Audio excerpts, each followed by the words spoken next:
नमस्कार दोस्तों, आज हम बात करेंगे एक बहुत अहम अंतर्राष्ट्रीय खबर की।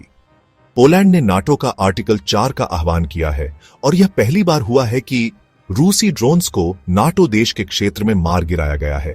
यह स्थिति बहुत गंभीर है क्योंकि यह नाटो गठबंधन की सुरक्षा को सीधे तौर पर प्रभावित करता है। पोलिश प्रधानमंत्री डोनाल्ड टस्क ने वॉर्सो में एक आपातकालीन बैठक भी की है। चलिए विस्तार में समझते हैं कि क्या हुआ है और इसका क्या मतलब है। बुधवार की सुबह तड़के रूसी ड्रोन्स पोलैंड के हवाई क्षेत्र में घुस गए। नाटो के फाइटर जेट्स ने तुरंत कार्रवाई की और पहली बार रूसी ड्रोन्स को नाटो देश के क्षेत्र में मार गिराया गया। नाटो के महासचिव मार्क रूट ने कहा, यह साफ है कि कल रात हुआ उल्लंघन कोई अकेली घटना नहीं है। उन्होंने यह भी कहा कि हम अपने पूर्वी किनारे पर स्थिति की बारीकी से निगरानी करेंगे। हमारी हवाई सुरक्षा लगातार तैयार है। यह उनका स्पष्ट संदेश था। यह पहली बार नहीं है। पिछले हफ्ते भी 2 बार रूसी ड्रोन्स पोलैंड में घुसे थे, लेकिन यह पहली बार है कि नाटो ने वास्तव में रूसी ड्रोन्स को अपने क्षेत्र में मार गिराया है, जो कि स्थिति को और गंभीर बना देता है। समझते हैं नाटो क्या है। नाटो मतलब नॉर्थ अटलांटिक ट्रीटी ऑर्गेनाइजेशन। यह द्वितीय विश्व युद्ध के बाद संयुक्त राज्य अमेरिका, कनाडा और 10 यूरोपीय देशों ने बनाया था। नाटो का प्रमुख प्रावधान है आर्टिकल 5। इसका मतलब है कि एक सदस्य पर हमला मतलब सभी सदस्यों पर हमला।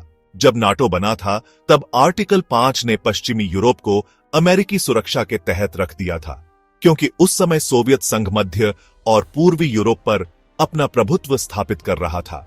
आज नाटो में 30 से ज्यादा देश हैं और यह दुनिया का सबसे शक्तिशाली सैन्य गठबंधन है। सामूहिक रक्षा की अवधारणा यह है कि अगर किसी भी नाटो सदस्य को खतरा है तो सारे गठबंधन सदस्य मिलकर उस खतरे का जवाब देते हैं। यह एक आपसी रक्षा संधि है। यूक्रेन रूस संघर्ष के बाद इस क्षेत्र में नाटो का महत्व और भी बढ़ गया है। अब बात करते हैं आर्टिकल 4 की। आर्टिकल 4 सदस्य देशों को एक औपचारिक चर्चा शुरू करने की अनुमति देता है। यह सदस्य देशों को अनुमति देता है कि वे गठबंधन के भीतर औपचारिक चर्चा शुरू कर सकें।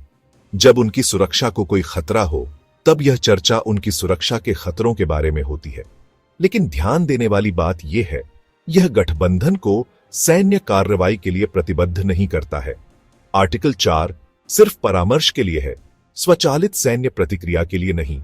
आर्टिकल 5 अलग है, वह वास्तविक सैन्य प्रतिक्रिया की गारंटी देता है। पोलैंड ने आर्टिकल 4 का आह्वान करके नाटो से कहा है कि यह स्थिति गंभीर है। अब नाटो सदस्य मिलकर तय करेंगे कि क्या कार्रवाई करनी है। यह रूस पर एक राजनयिक दबाव भी है कि वह समझे कि नाटो की एकता मजबूत है। साथ ही यह सुनिश्चित करता है कि स्थिति नियंत्रण में रहे और अनावश्यक तनाव न बढ़े।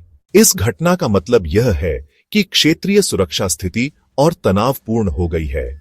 नाटो ने स्पष्ट संदेश दिया है कि वह अपने क्षेत्र की सुरक्षा को लेकर गंभीर है।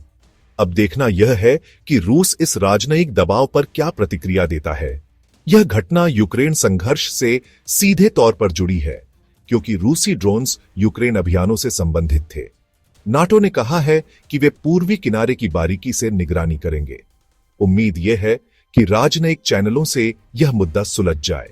यह था आज का महत्वपूर्ण अंतर्राष्ट्रीय अपडेट। नाटो आर्टिकल 4 का आह्वान एक गंभीर राजनयिक कदम है।